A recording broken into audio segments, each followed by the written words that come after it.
नमस्कार, मैं हूं चांद मोहम्मद।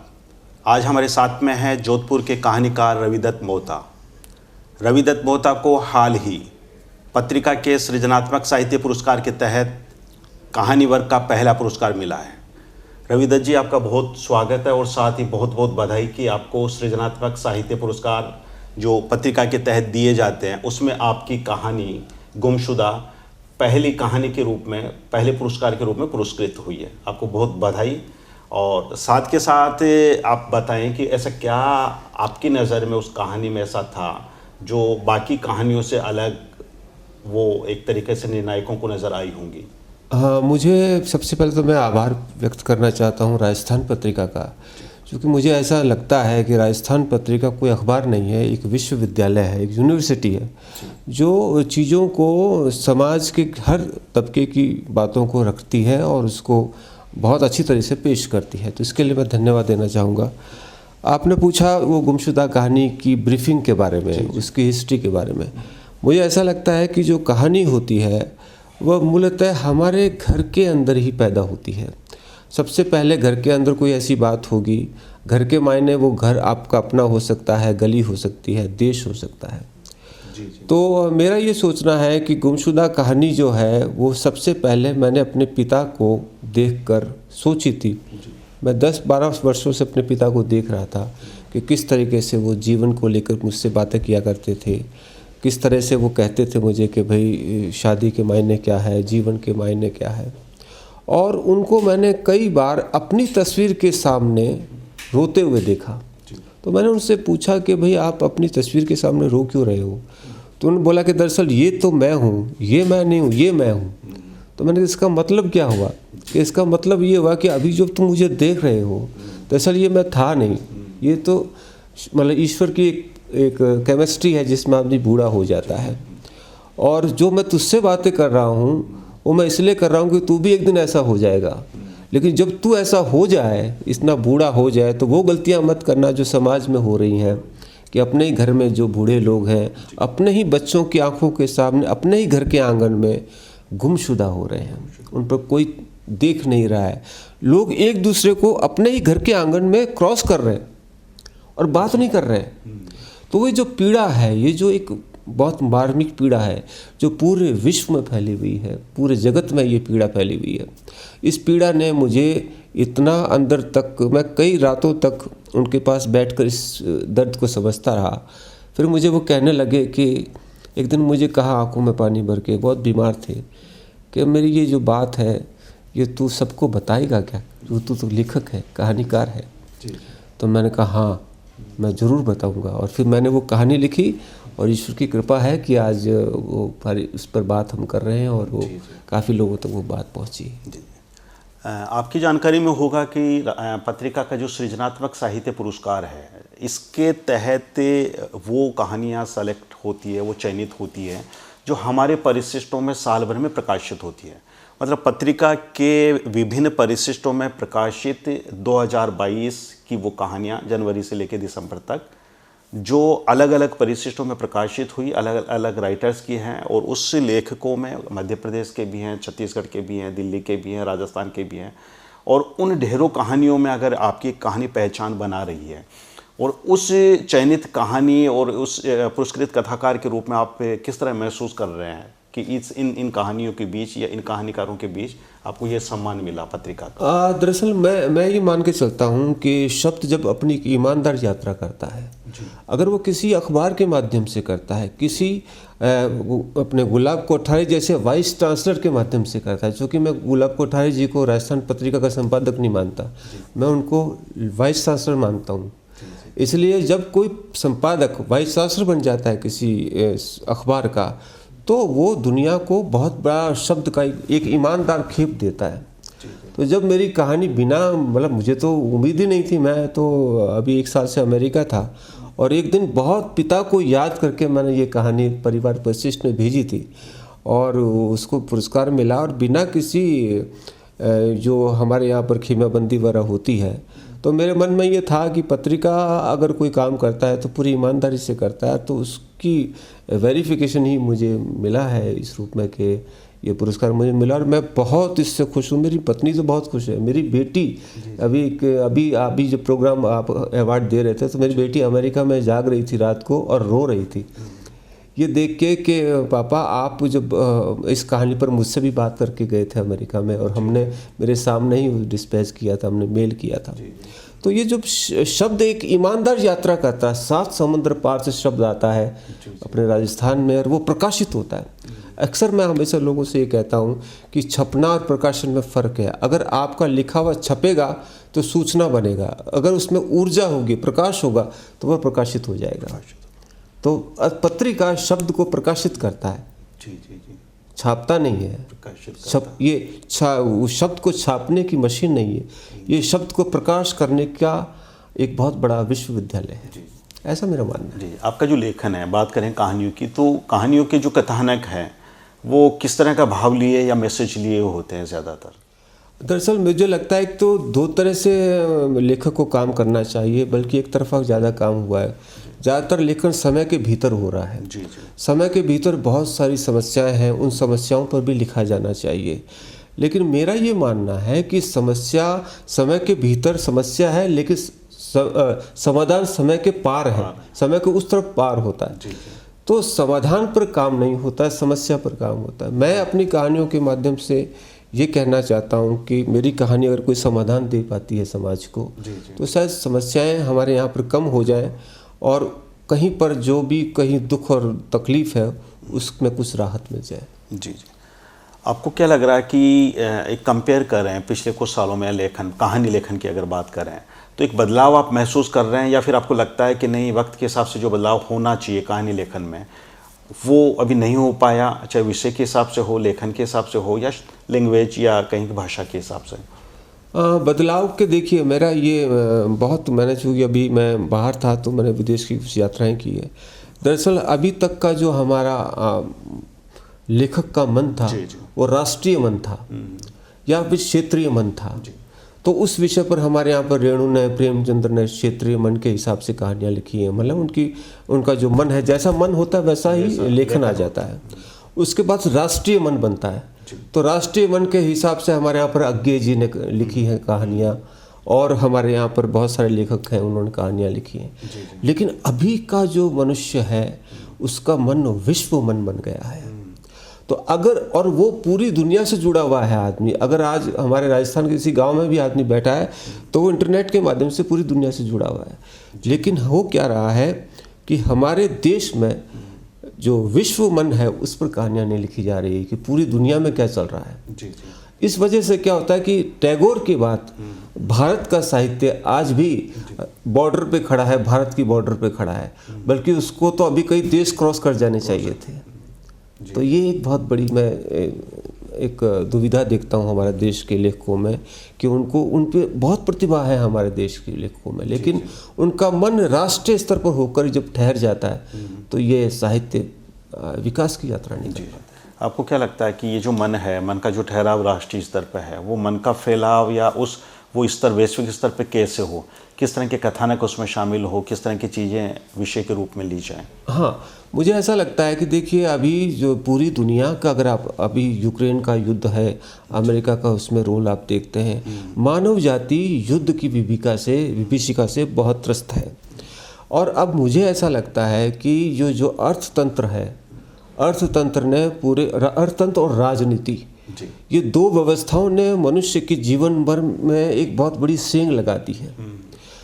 तो अभी जो पहले का जो हमारा साहित्य था उसमें आसपास की घटनाएं वगैरह वगैरह, लेकिन आज तो अगर यूक्रेन में कोई दुविधा है तो भारत में लिखा जाना चाहिए।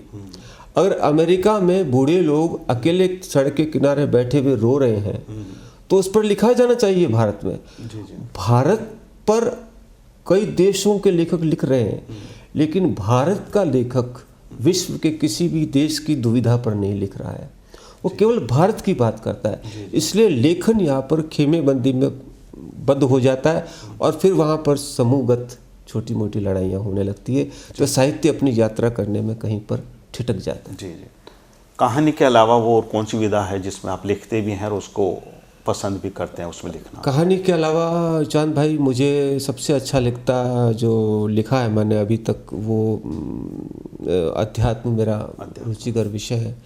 और मुझे ऐसा लगता है कि अध्यात्म और विज्ञान की समझ से हमारी कहानी, हमारी रचना को एक प्रामाणिकता मिलती है। चूँकि अभी मैं अभी जब था बाहर तो वहाँ टाइम ट्रेवल की बात चल रही थी। तो जो समय की यात्रा करने वाले कुछ लेखकों से मेरी मुलाकात हुई। तो मैंने कहा भी आप टाइम ट्रेवल कैसे कर सकते हो, कैसे कर सकता है एक लेखक? तो उन्होंने कहा कि कमाल कर दिया आपने, आप भारत के होके हमसे ये प्रश्न करते हो। दुनिया का सबसे बड़ा टाइम ट्रेवलर लेखक होता है जो वर्तमान, भूत और भविष्य तीनों की यात्रा एक पन्ने में कर देता है। तो मैंने कहा हो नहीं रहा है कि भारत में इसलिए नहीं हो रहा है कि वही बात कि उसका मन जो है वो अगर विश्व मन नहीं है तो वो यात्रा नहीं कर सकता है। तो टाइम ट्रेवलर बनकर जब हम लेखन आरंभ करते हैं तो हमारा लेखन बहुत दूर की यात्रा करता है और एक जिसको कहते हैं ना कि वेलफेयर लिटरेचर में वो कन्वर्ट हो जाता है। जी। आपका जो लेखन है चाहे वो कहानी की शक्ल में है या फिर अध्यात्म की शक्ल में, तो कुछ ऐसे कहानियाँ, कुछ ऐसे पुस्तकों का उल्लेख कीजिए जो आपको लग रहा है कि आपका लेखन वो कुछ अलग हटके था या जिसमें आपने अलग अलग तरह के मैसेज देने की कोशिश की। हाँ, मैं बताना चाहूँगा चांद भाई कि मेरी एक किताब है जिसको लाइब्रेरी ऑफ कांग्रेस में अमेरिका में रखा हुआ है। वो किताब का नाम है अतिमानव। और अतिमानव हमारे यहाँ पर विज्ञान की भाषा में डार्विन ने कहा है कि मनुष्य अंतिम नस्ल नहीं है, उससे आगे की प्रजाति भी धरती पर जन्म लेगी। तो उसको ध्यान में रख के मैंने वो किताब लिखी है। और वो मेरे उस किताब को लेकर मेरा बहुत बड़ा सपना है कि अगर भगवान चाहेंगे तो उस किताब पर काम होगा आगे भविष्य में आने के लिए। मैं उसका सेकंड पार्ट लिख रहा हूँ क्योंकि मुझे ऐसा लगता है कि अगर हम यहीं पर ठहर गए, अगर मनुष्य अंतिम कड़ी होता तो फिर यहाँ पर अभी तक बहुत बड़ी दंगे हो चुके होते, क्योंकि विकास की प्रक्रिया में हम सब चेतना के स्तर पर आगे बढ़ते जा रहे हैं। तो वो किताब मुझे बहुत अच्छी लगती है और उसमें मैंने यही बताया है कि हम पृथ्वी पर अंतिम प्रजाति के लोग नहीं हैं। आने वाली नई प्रजाति इस धरती पर जन्म लेगी जिसके पास विश्व मन होगा, जो एक यूनिवर्सल कॉन्शसनेस से ओतप्रोत होगा, जो पूरी एक साथ धरती और अंतरिक्ष में उसका चैतन्य विचरण करेगा और उसकी कहानियों में अंतरिक्ष भी होगा, धरती भी होगी, नदियां भी होंगे, पेड़ पशु माता पिता, माने पूरा जगत उसके लेखन में हरा भरा उभर के सामने आएगा। तो वो अतिमानव पुस्तक में ये सब शामिल की। कविताएं भी आपने लिखी हैं। तो कविताओं के विषय की बात करें या कविताओं की बात करें तो किस तरह की कविताएं और किस तरह के विषय आपने उसमें उठाए? कविताएं जो है मेरी मूलतः रही है माता पिता के आसपास, बेटी के आसपास और ईश्वर के आसपास, और कुछ कविताएं मेरे जीवन की अपनी साधना के आसपास रहती है। तो इस तरह की कविताएं मैंने लिखी है। और कुछ कविताएं ऐसी भी हैं जो प्रेम को लेकर है, लेकिन उस प्रेम में देह नहीं है, उस प्रेम में जैसे चांद जी हैं, चांद जी अगर घर में अकेले सोते हैं तकिया में रात को सरक के सोते हैं, वो चांद जिसको मैं बहुत स्नेह करता हूँ तो वो चांद है जो अकेला सो रहा है, अकेला चांद सो रहा है, आकाश में सो रहा हो या वहाँ सो रहा हो। तो इस तरह की जो अनुभूति लेकर लिखी जाती है जिसमें देह और आत्मा दोनों है, ऐसी बहुत सारी कविताएं मेरी। जी। आपने उपन्यास भी लिखा है? मैं अभी दो उपन्यासों पर काम कर रहा हूँ चांद भाई। एक उपन्यास है उसका नाम है धनुष। वो धनुष एक ऐसी लड़की की कहानी है जो भारत से विदेश में जाती है और उसके साथ एक बहुत बड़ी ट्रेजेडी होती है और वो उसमें विजयी होती है। और किस तरीके से हमारे देश से बाहर जब लड़कियां जाती हैं उनको कितनी सारी मुसीबतों का सामना करना पड़ता है, उसको वो लेकर किताब है। बहुत जल्दी वो किताब प्रकाशित होगी। और दूसरा, अभी मैं नासा के कुछ वैज्ञानिकों से मिला था अमेरिका में, तो उन्होंने ये डिक्लेयर कर दिया है कि ईश्वर नहीं होते, लेकिन भारत की तरफ से मैं था तो मैंने एक उपन्यास लिखा है ईश्वर जिंदा है, वो मरा नहीं है। तो वो उपन्यास में ईश्वर को लेकर दो किताबों में मेरा काम चल रहा है। जी। आपको क्या लगता है लेखन चाहे उपन्यास के रूप में हो, कहानी के रूप में हो, हम कथानक भी लेते हैं और कल्पना भी होती है उसमें। आपका क्या नज़रिया है, क्या दृष्टिकोण है कि किसी भी लेखन में तथ्यात्मक चीज़ें कितनी होनी चाहिए और उसको फिर कल्पना का सहारा अगर लेना पड़े तो वो कहाँ तक उचित है? अब मुझे बहुत बड़ी पुरानी बात याद आती है। कर्नल नंदन साहब से मेरी बात हो रही थी, तो और वो प्रेमचंद के साहित्य को लेकर मेरी बात हो रही थी और बहुत सारी पत्रकारिता को लेकर मेरी बात हो रही थी। तो उन्होंने मुझसे ये कहा कि तुम्हारी कहानियों में कल्पना, आकाश, अंतरिक्ष बहुत है और ज़मीन से जुड़ी हुई कहानी नहीं है। मैंने उनसे यही बात कही कि जो दुनिया में चीज़ नहीं है उसको लाने का काम है लेखक का, वो क्रिएटर है।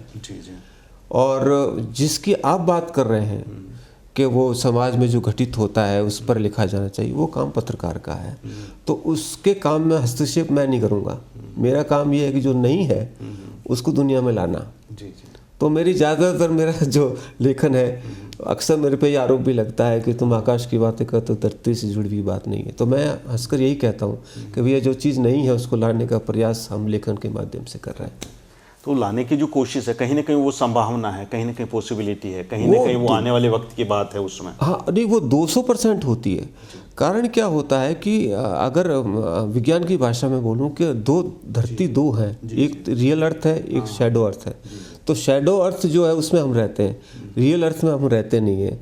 तो रियल अर्थ में पहले घटित होती है, तो वो किन के साथ घटित होती है? जो रियल अर्थ से जुड़े होते हैं। कौन लोग होते हैं? साहित्यकार, लेखक, विचारक, फिल्मों वाले डायरेक्टर्स, प्रोड्यूसर्स, ये रियल अर्थ से जुड़े हुए होते हैं। तो पहले वो कल्पना कर लेते हैं, तो कल्पना माने उससे जुड़ जाते हैं। धरती पर बाद में होती है। तो आज जो लिखा जा रहा है 500 साल के बाद जब हम नहीं होंगे वो धरती पर मौजूद होगा।